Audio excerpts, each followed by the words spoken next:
Salut. Voilà, je vais te montrer le montage que tu peux faire avec ce que tu m'as montré en chevreuil, tout simple.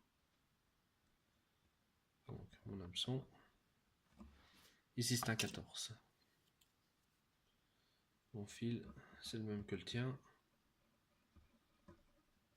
Hop, et tu vas jusqu'à l'arrière de la hampe. Voilà.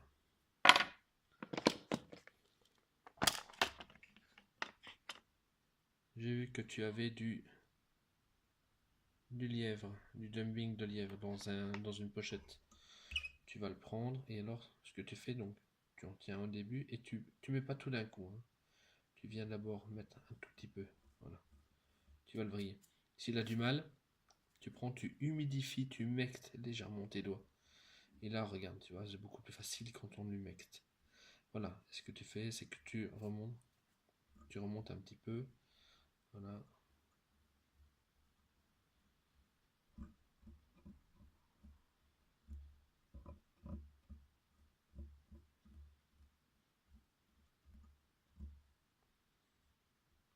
Voilà, hop, tu remontes. Et là, ce que tu vas faire, c'est que tu vas vriller. Hop, tu continues. Il faut que tu te rappelles dans quel sens tu l'as fait. Tu tournes. Ainsi de suite. Voilà. Ça, c'est pour le début, hein. Une fois que tu as l'habitude, normalement, tu n'as pas besoin de le faire, hein. Hein, ça, c'est fait. Alors, un sedge, quoi qu'on en dise, en dessous, c'est plat. Donc, tu coupes. Attention à ton fil, tu le fais.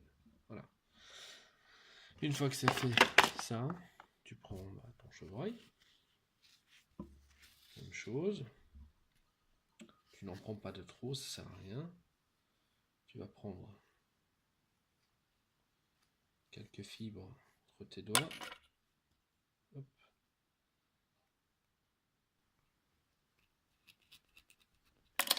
Et surtout, tu retires ça, la bourre.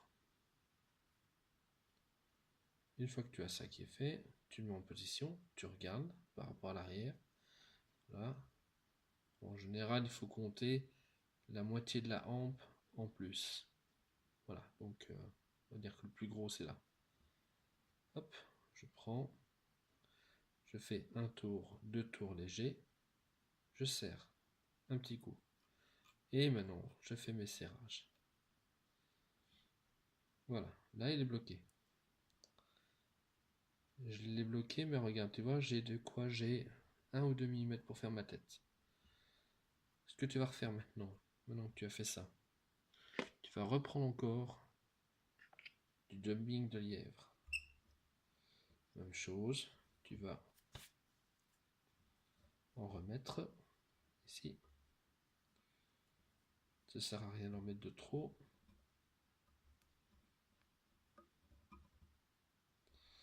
Ah, et tu vas faire le tour ici. Pourquoi? Pour cacher en même temps ton fil de montage et puis pour faire une collerette. Voilà. Une fois que tu es là, tu vas tout repousser sur l'arrière. Hop. Et tu tiens tout et tu fais ta tête. Donc commence un petit peu au début, là où il y a mon ongle. Et alors tu vas venir avec ton fil, tu vas venir pousser cette tête là pour l'empêcher de revenir. Donc tu pousses la tête. Voilà, comme ceci. Essaye de la forcer à aller sur l'arrière. Voilà, hop. Quand tu vois qu'elle tient droit, c'est bon. Là maintenant tu peux prendre donc ou ton whip finish.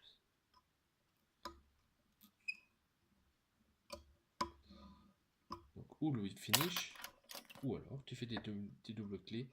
Tu as reçu un passe-fil normalement dans le kit. Et le passe-fil, il y a un trou. Tu vois, et c'est un peu conique. Ça te sert à ça. Donc tu prends donc le fil au-dessus, tu passes au-dessus une fois, et alors tu maintiens une tension, tu vois. Hop, regarde. Donc je maintiens une tension comme si j'allais rechercher la boucle. Je mets mon nœud dedans et je serre.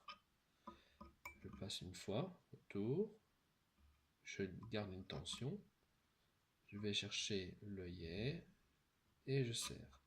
Et alors tu peux faire des doubles aussi. Tu vois, j'ai tourné 2 fois autour. Voilà. Ça c'est bien quand tu veux faire en sorte que ton nœud aille loin derrière.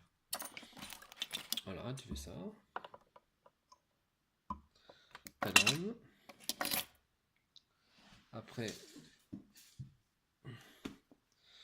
Après tu prends ta tête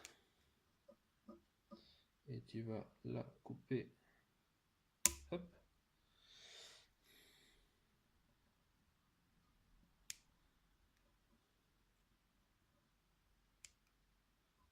Voilà.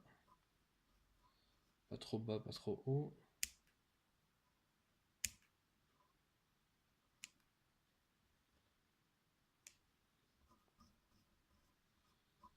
Voilà. Alors si tu as du vernis, tu mets du vernis.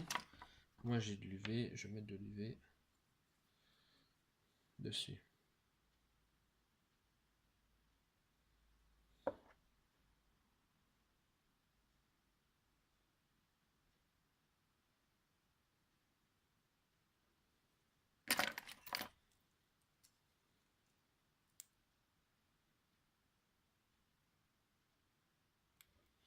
Voilà, c'est terminé. Essaye toujours d'avoir aussi une petite aiguille à coudre, de façon à ce que quand tu mets ton vernis, tu puisses tourner dedans, dégager la tête si jamais il y avait besoin. Ici je sais que j'étais bon, mais bon.